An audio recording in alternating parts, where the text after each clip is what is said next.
Hello everybody, this is the Rabid Hedgehog, and this is going to be my ride and review of the 2016 Yamaha Super Tenere. You see quite a fun amount of stuff here. Got touring mode, you got standard mode on your mode select here, hazard light on the bottom, start run switch, cruise control, set resume. You have your range and trip computer right here on the left side as well that goes through all these wonderful things like trip 1, trip 2, regular odometer, outside temp, engine temp, range on fuel, fuel average. Quite a few things you can do here. You do have the menu so you can go through all these deals like your heated grips and all the fun stuff, suspension settings. Then of course you've got your bright and then your turn signals and horn. Big digital dash again, digital fuel. Mike, are you going? Okay. And then you've got the oh wow, got to get used to this in a hurry. Switching positions again.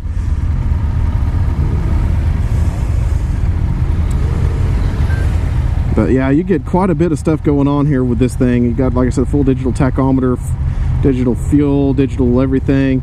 Traction control systems up there as well. Got quite a few things happening here. So let's go ahead and get her rolling here. Like always, I'll put the description of this bike in the comments.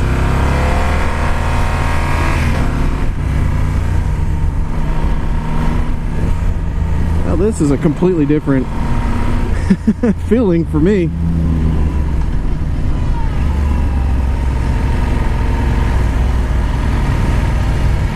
Well, this one's just super tall. The Super Tenere is a very tall bike, but you know, it sits really well though. I mean, it's a adventure touring style bike. To be honest, it's really well balanced. It sits very well.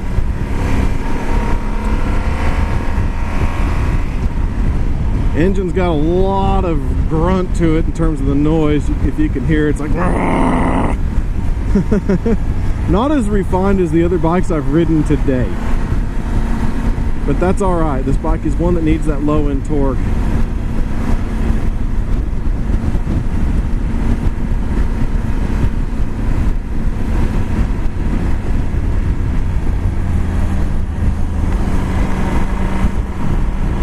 But boy, I mean, it feels really good. You do have a gear indicator in there as well, by the way. I forgot to mention that.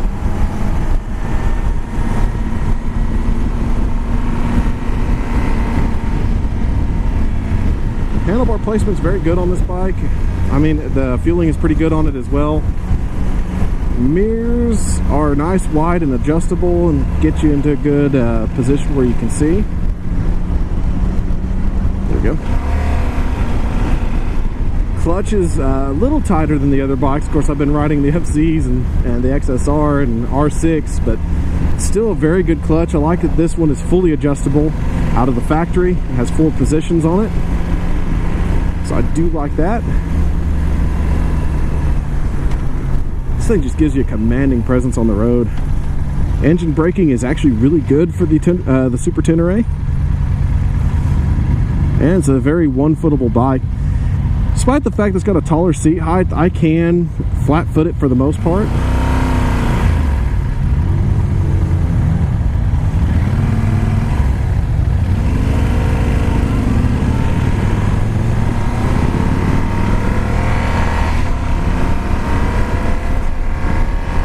Just very nice altogether.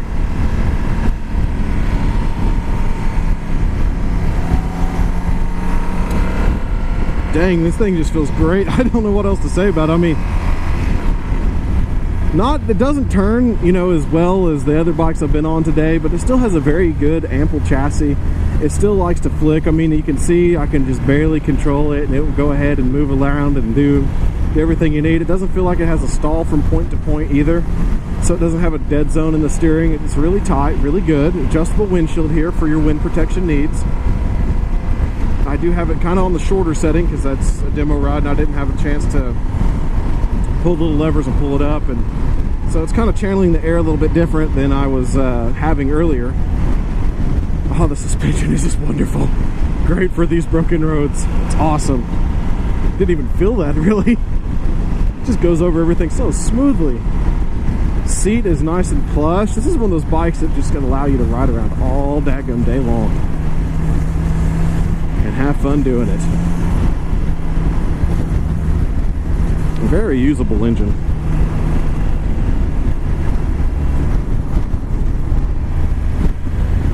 Very good engine braking. I'm not even using the main brakes just yet. Really didn't need to. Went ahead and did just for safety's sake, but yeah, the Tenere is a really great bike. I'll take some pictures of it as well. Good looking little bike too. Yamaha's made this bike for a while now. And there's a good reason why it's one of the top ones that's out there for adventure touring. It's just because it's so well put together, well built, has a little power outlet right here that you can see. I like how it has the actual integrated bark busters, as I call them, or hand guards. And it's the full set, unlike the KLR, which kind of just sticks out there. Of course, this bike is bigger in every way than the KLR, but it sits better. It sits so much better than the KLR. I like this one better because it's more of a roadable bike than it is off-road. Then the KLR is more of that off-road bike, and this is more streetable. There we go, I'll say it correctly this time.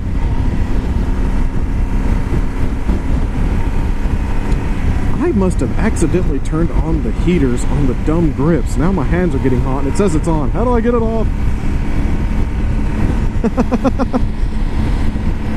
What have I done? Right now I'm adjusting the suspension. I just set it to harder. I'm going to see what it does to it. Ooh, I like it better in this position.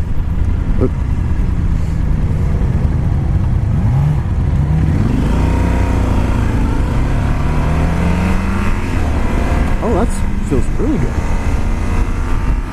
Oh yeah. Okay, I can deal with that. Oh yes. That's like the perfect blend right there. The other one was a little softer, but this is, as you can hear the bouncing of the voice, it's a little bit tighter, but it just woke this chassis up more. Nice. Let's see what else I can do on this thing here while I'm at this. Standard, okay, I'm gonna soften it up now. Wow, so plush. Okay, this is like a much more plush ride. It doesn't feel as tight, but I like the way it feels too. I mean, this is a bike that you could dial in the way it feels with this shock adjustment and find a way to ride all day with it. Daggum, I like it. I'm gonna go to tight mode here.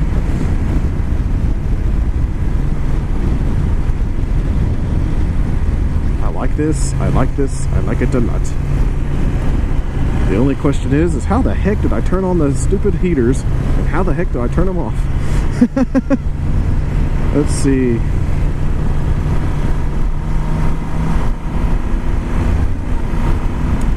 Gotta be a way. Maybe if I do this. Aha! Okay, I figured out how to turn off these heaters. Okay, that's better. It's like 90 degrees out here today. I don't need no grip heaters right now. But it has them. That's pretty cool. This is a pretty dang cool bike, guys. I have to say that this is my favorite adventure tourer I've ever ridden so far. I should try the African Twin to see how it compares to this one, because it's kind of similar. It has that fixed fairing on the front. I mean, this one's definitely more streetable just because of the fact that it doesn't have the, you know, swiveling light like a regular off-road bike would. This one's got that fixed fairing. It's kind of like the KLR. More powerful though, more features obviously. I mean, it's got a lot more features than I'm used to, and some I wouldn't really use that much, but I mean, they're nice that they're there. This cruise control is awesome. Just kind of using cruise control right now, and it's just beautiful. Just adjust it with my thumb here and there, and man, it's just easy to use. Everything's really easy to get to on this bike. Perfect, easy to use. I mean, that's what you need for a bike like this. I just went ahead and cut it off there for the traction control, but, or not traction control, but the cruise control. It does have the traction control system. It's adjusted up there. Not really going to mess with that today because we're on dry roads, and I'm not doing anything that will need it. So, but it does have it.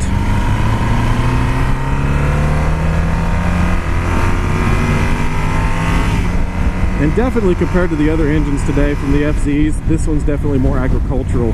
But it's still a very good engine. In fact, they've done really well with isolating the vibrations. They've got very big rubber inserts on the foot pegs. They do have, as you can see, bar weights on the end of there, along with the bark busters. And I mean, it's very well balanced, very well, just good machine. I mean, they took away the vibrations out of it. There's got a little bit here and there because the engine is not the most smooth, I can definitely tell, but it's definitely good for all day. You could still do this bike all day long. You can still use this bike all daggum day. It's a perfect adventure bike. Get a couple of tour bags on it and it'll take you a long way. I love it. I love this bike a lot. I've got a lot of praise for it. So when it comes to the adventure touring bike, the Super Tenere is definitely one of the top in the class, and it's for a darn good reason. The adjustable shocks, the adjustable heat grips, everything is on this bike. That's pretty cool. I like it a lot. I always say I like simple bikes, but sometimes these luxuries are kind of cool. This is one of those bikes where it's definitely kind of cool. So at any rate, this is the Rabid Hedgehog, and this is definitely another Rabid Hedgehog approved bike, the 2016 Yamaha Super Tenere. Once again, like I said, I'll put the pictures out there and also the comments below. And the specifications, everything in the description, so that way you guys have a better feel for this bike. Keep the shiny side up. We'll catch you on the next review.